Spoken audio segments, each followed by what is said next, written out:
Hey guys, it's your girl Urban Fire Curls here, and today I want to come to you guys with a quick video about going natural. Like, this is my honest opinion and things that I learned over my natural hair journey that I wanted to share with you guys. So whether you're transitioning to natural, or you're already natural, or you're thinking about transitioning to natural, hopefully these tips that I gather up on my phone here can help you a little bit. So this video came to me by like my cousins and families and friends asking, about like going natural because I'm already natural. They asked me what products I use and things like that. So we're going to get into this video. So yeah, let's see. So the first thing I kind of want to cover is do it for you.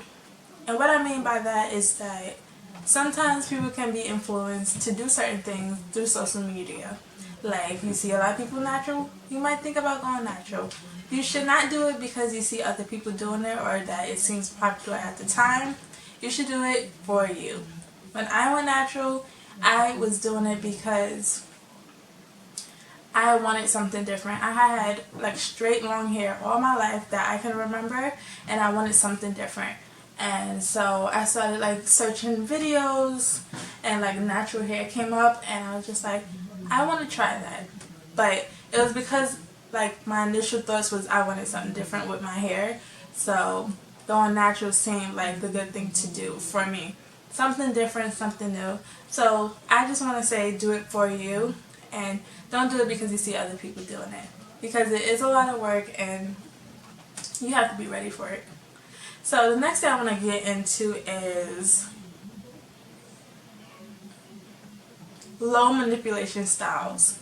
Now, when you are transitioning, what worked best for me was keeping my like hair out of my hands. No, let me say that again. The best thing for me was to keep my hands out of my hair. You know, when you're transitioning, you have a line of demarcation, which means you have a line where your natural and your relaxed hair meet, and it's very fragile. So you don't want to be in your hair too much. You don't want to be combing it too much and things like that because it can pop easily. It's very weak at that line, and you may have to transition or do a big chop faster than you would think if you do like comb and everything your hair a lot, especially if you're transitioning. So low manipulation styles, like what I did was a lot of braid outs, buns, or like braids, things like that, just so that like my hair can grow and my hands are out of my hair. So it was easy for me in that way. I didn't have to worry about chopping off my ends earlier than I wanted to because they broke off. Like, it was my choice, or I had the choice when I wanted to cut, and so that one was really good for me. That was a good tip. Now, when you do transition, you can set a goal for yourself, like, oh, I want to transition for 1 year, 2 years, 3 years, however long you feel that you need, or you can just cut it off. Like, you don't have to transition for as long as other people, and just get it over with. Just cut it off.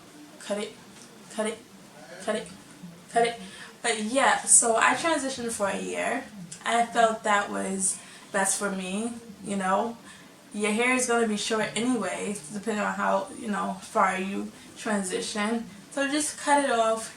You'll save yourself a lot of trouble, and you just won't have to worry about it. Just cut it, and you'll have like you'll have natural, healthy hair, and then you can go from there. So if you aren't really into like the big chop, you can trim while you transition. I wasn't trimming while I was transitioning. I just transitioned for like a year, and then I just did a big chop. So you can trim like however much you want. I have a few family members that's like, they're transitioning but they're trimming as they go, so they do like flexi ride sets and things like that to kind of combine the two natural hair textures and make it look like one. So, but in the process of them doing that, they're trimming their hair so that slowly but surely they're starting to become natural. And so that's a good like method. So yeah, for transitioners, my tips are do it for you, you know, low manipulation styles, and like just cut it. Like when you get to that point where you feel like you just can't do anymore, before you relax, just cut your hair off. So that you can be natural and join the natural gang, okay? Now, most of my tips mainly come from being natural because, again, I did not do a lot when I was transitioning. Braids, braids outs, that was it. I didn't have no problems. You know, I just did the regular thing. But once I became natural, bruh, that was a whole different story, okay? So I have a lot of tips and things that I learned and picked up from other YouTubers that helped me with my hair journey. Now, the main thing you want to do, because I get this question a lot, like, oh, what, you know, what people think that are transitioning, what their hair type will be. I actually don't focus on hair type as much as I used to. Before I like transitioned, I got a weave. Well, before I relaxed, not me. So before I cut off my hair and did a big chop, I got a weave, and it was like 3C hair. I thought my hair would be like 3C, you know, really like kind of loose. I cut my hair off and I'm like 4A, 4B, 4C, mostly 4C, you know, in places. So hair type is not that important. The main thing that you actually want to know is your hair porosity. And hair porosity is knowing how your hair takes moisture, basically, or how moisture leaves your hair. Me, for example, I did like the hair porosity test with a strand of my hair, and I put it in some water, and if it stays on top, then you have low porosity hair, which means your cuticles are closed and it's really hard for moisture to get in. If it sinks to the middle, then you have like normal hair. It loses moisture like okay, but also gets it okay, so it's kind of like in between. And then if it sinks to the bottom, you have high porosity hair, which means that your hair can absorb moisture really fast, but it can also lose it just as fast. And my results for that test was that I have high porosity hair, and that just means that all my cuticles are very much open. It's really like easy for me to get moisture in my hair, but locking that moisture in is the hard part. Like I can moisturize my hair, and then in a day or two it'll be like dry as hay. Like I never did anything to it. So what works for me is the lock method, which is LOC, and they have the LOC or the LCO method that you can use, but I use the LOC to lock in that moisture because once my hair is moisturized, I need to lock it in. So my liquid, I use any leave-in or water. Then I use the oil, and then I use a cream. You could also use a cream and then oil, so it's kind of up to you. I know that a lot of low porosity people, they need to keep the moisture, and once they finally do get in it, and they use the LCO method. So they use a liquid, a cream, then an oil to seal it in. I use the LOC, it works perfectly fine for me. I use it for most of my styles, even my wash and goes, I use the LOC method. And then my hair is moisturized when it's in a wash and go or whatever style it is. And whenever I need more moisture, I just add more moisturizer or oil. It kind of depends on how dry my hair is. So that is a good tip. You want to know your hair porosity so that you can know how your moisture can get into your hair. So that's a good way to find out. And there's also other tests you can do. So you guys can always check videos on YouTube and see kind of like how to find out your hair porosity. But knowing that can help you a lot. You will know how much you need to deep condition. You should know if you should shampoo more, or if your hair can handle that. If you need to co-wash more, things like that. It really, really helps. So next,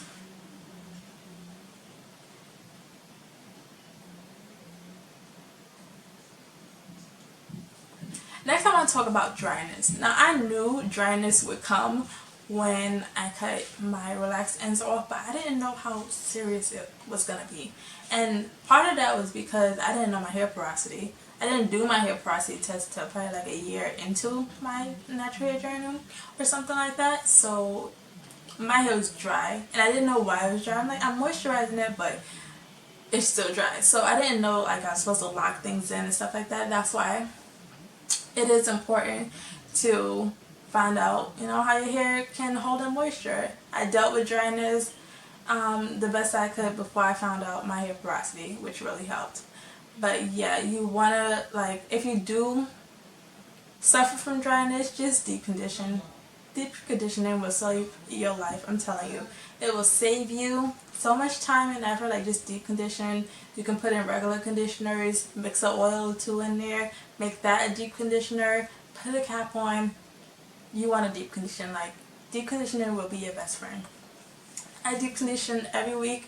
Sometimes if I did a style to my hair and I didn't like it, or like my products, they built up on each other, I will wash that out and I will re-deep condition my hair. So deep conditioner is really my best friend. It keeps my hair moisturized and bouncy and strong. I do protein treatments and things like that here and there to like kind of help. So deep conditioning for dryness, like, that is your friend, as well as the LCO or the LOC method. Like, they will help you. So I have a problem of keeping my hands in my hair. You actually want to keep your hands out of your hair, okay? I'm always touching it and seeing my curls, and I'm like examining pieces and all this other stuff. That's really bad for me. You can take out the dryness.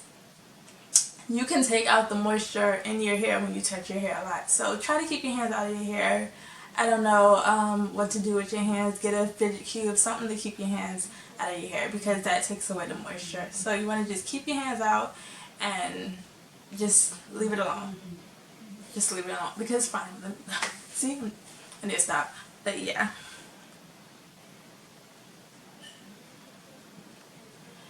Now, when people say wash day, they are not playing, okay?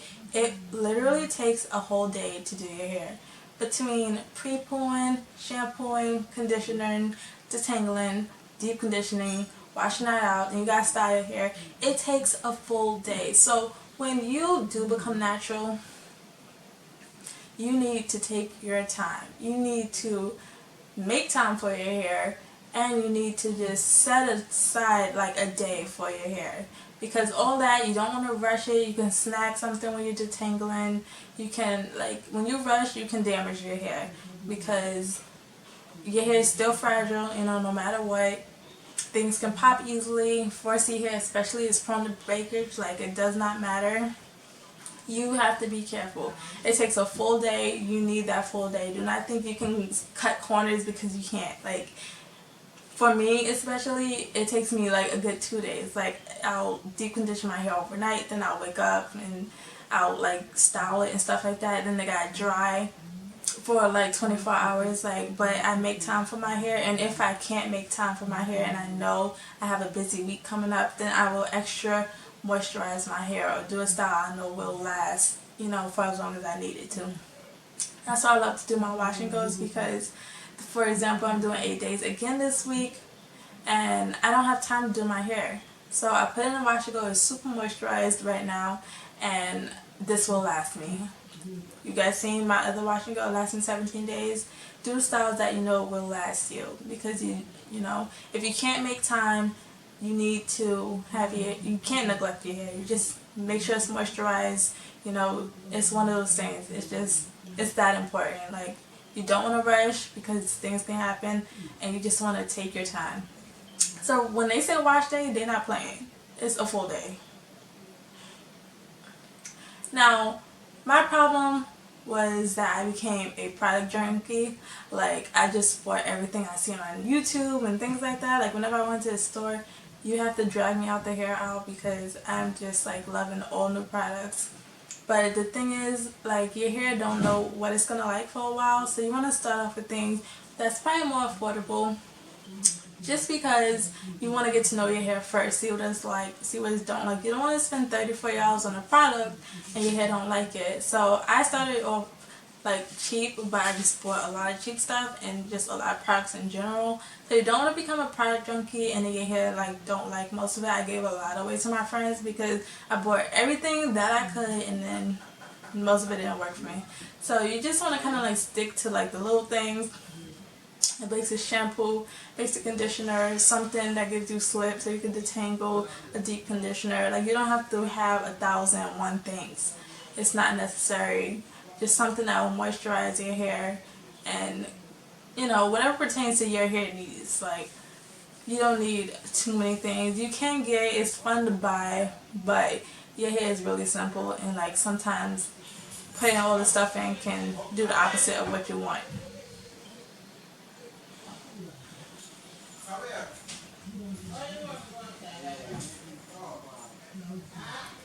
Okay, so one of my main things, like I just said, you want to take time to, you know, do your hair. You also need to be patient. For your hair, especially, it gets tangled. If you do a lot of wash and goes like I do, the hair, you know, curls up around each other and make knots and things like that. You really have to take your time when you're doing your hair because you don't want to snag, you don't want to break your hair, called breakage. Like you don't want breakage because then, you know, it's not gonna look nice. Like you don't want breakage. You just want to take your time, go slow, you know, take your time with your hair. Just be patient. Another thing is to trim. Now you don't have to trim your hair every 3 months, or you know, you just kind of have to feel for when your ends feel rotty, like when they feel bad, and then you trim it. If you like put it up against like, you know, the wall or something like that, and you see it starts to look thin, you can clip it there. You know, I trim my hair like every 6 months. I don't do it too much, or I do it when needed. But I always have a pair of scissors on me, just so that like when I feel single strand knots, because I do wear my hair in a wash and go 99% of the time, I have a lot of single strand knots. I sometimes have single strand knots, like 3 of them on one strand. Like I kid you not. So I'm always cutting them out because you can't undo the knot, like it's really little, so you just better cut it off. You don't want to pull it because then you can cause split ends, and you don't want that either. So, you know, you really just want to be patient again. Like patience is key when it comes to your hair, and you want to trim so that it's healthy.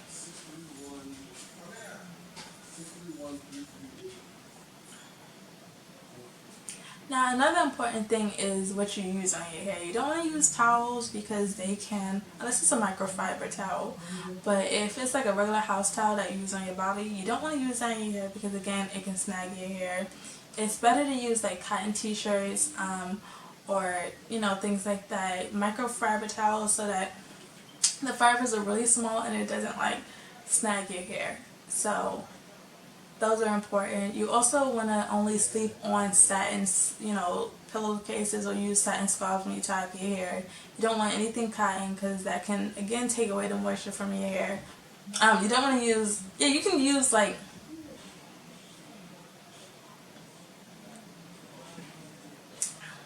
so the important thing is that you want to use cotton and satin on your hair. You don't want to use anything else like rough towels, you know, things like that, polyester when you're going to sleep, because it can take the moisture out of your hair.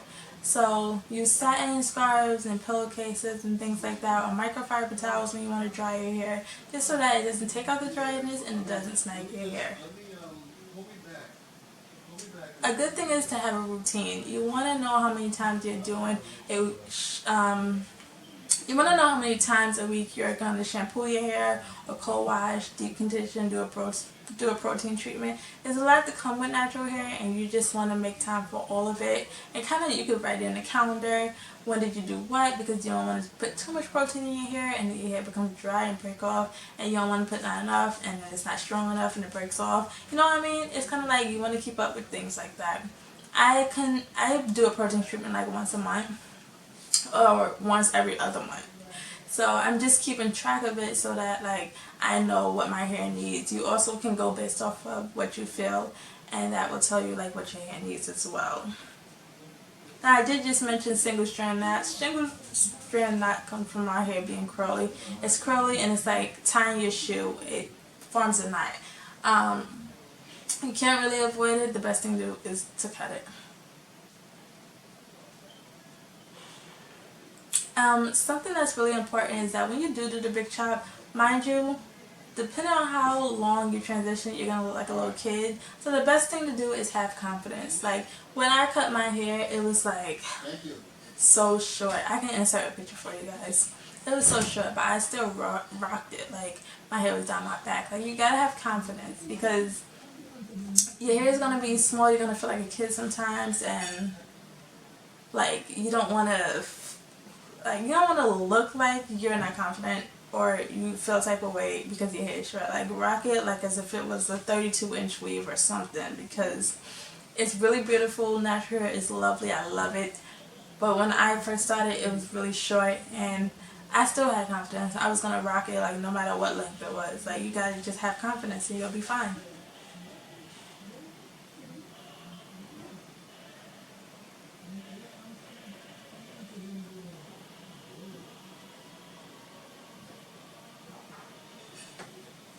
Now this is going to be my last tip for this video, but the main thing you want to focus on with your hair journey is the health of your hair. You don't want to focus on length, because if you focus on length, then you might not be taking care of your hair, and if you have unhealthy hair, then it's just not going to grow as well. So it's better if you focus on healthy hair, which means you trim when you need, you deep condition all the time, and your hair will thank you by growing. You know, you don't have to worry about breakage and cutting your hair so much that it don't look like it's growing. Just focus on the health. You want to make sure it's moisturized. My problem was I was measuring my hair like every month to see if it grew. That's not how you want to do it, because you will drive yourself crazy. When I stopped measuring, one day I looked at my hair, it was like hair. Then the next, not next day, but next time I checked, it was hair. And you know, if you don't check it as much, don't worry your hair is growing. Just take care of it and you will see results, okay? So guys, I really want you to enjoy your hair journey. Whether you be natural, transitioning, thinking about it, just enjoy all stages of your hair. Because before you know it, it's going to be going like that. And you're going to be to waist length. And just enjoy it, you know. I hope these tips help you. I wish I had some of these when I was going natural. But again, you really just will know from experience. Like you can hear all these videos and things like that, and you just really have to get out there and just do it, okay? Like Nike. And so yeah, I hope you guys enjoy. Please be sure to like, comment, and subscribe. If you have any other questions, leave them down in the comment section below, and I will either answer you or make another video if I get enough. Thank you guys. Have a good one. Bye.